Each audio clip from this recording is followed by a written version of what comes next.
여러분, 앙드레입니다. 곧 있으면 일본은행의 중요한 금융정책 결정회의가 열려요. 금리 인상이 거의 확정된 상황인데 이게 세계 경제 그리고 우리 한국 시장에까지 어떤 영향을 미칠지 궁금하신 분들 많으시죠? 복잡한 금융 뉴스 속에서 정말 중요한 것만 골라내는 것, 그게 우리 채널의 역할이거든요. 오늘도 여러분의 소중한 시간을 아껴드리기 위해 일본 금리 인상이 경제 전반에 미치는 영향을 핵심만 모아 정리해드릴게요. 먼저 상황을 파악해 봅시다.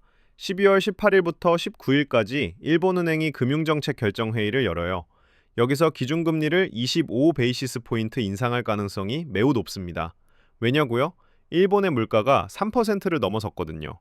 일본은행의 목표치가 2%인데 3%를 초과했으니까요.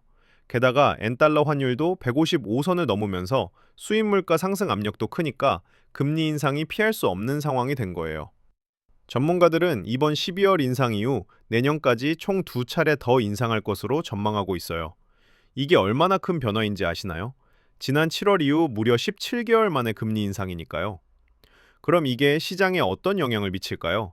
가장 먼저 떠오르는 게 엔캐리 트레이드 청산 우려입니다. 엔캐리 트레이드가 뭐냐면 금리가 낮은 엔화를 빌려서 금리가 높은 다른 나라 자산에 투자하는 거예요. 일본 금리가 올라가면 이 전략으로는 수익이 크게 남지 않기 때문에 투자자들이 일시에 포지션을 정리하게 되는 거죠. 작년 8월에도 비슷한 일이 벌어졌었는데 그때 미국 S&P 500 지수는 6.1% 떨어지고 일본 니케이 지수는 무려 19.5%나 폭락했어요. 우리 코스피도 11.9% 하락했거든요. 빅스 지수도 30을 넘으면서 2020년 팬데믹 이후 최고치를 기록했었어요. 그래서 많은 사람들이 이번에도 같은 일이 일어날까봐 걱정하고 있어요. 하지만 전문가들은 이번엔 다르다고 봅니다. 왜냐하면 작년과 환경이 확연하게 다르거든요. 작년 8월엔 갑작스럽게 금리를 올렸지만 이번엔 시장이 이미 금리 인상을 선반영한 상태예요. 투기적인 엔화 매도 포지션도 작년보다 약하고 미국 경제 환경도 훨씬 개선됐거든요. 전문가들의 분석을 보면 작년처럼 급격한 엔캐리 청산 가능성은 아주 낮다는 거죠. 우리 코스피도 작년 같은 조정 가능성은 사실상 높지 않다는 판단입니다. 오히려 우리에게 더 중요한 건 원화 환율의 안정화예요. 엔화가 약했던 이유가 금리 차 때문인데 일본 금리가 올라가면 엔화가 강해지고 엔화가 강해지면 상대적으로 원화의 약세 압력이 줄어들어요. 이게 우리 증시에는 긍정적인 신호예요. 원화 약세로 인한 변동성이 줄어들면 외국인 투자자들이 한국 주식을 더 편하게 사들일 수 있거든요. 그럼 일본 내에서는 어떤 종목이 혜택을 볼까요? 수출 기업들과 AI, 하이테크 같은 종목들은 엔화 강세로 타격을 입을 가능성이 높아요. 하지만 수혜 종목들도 많습니다.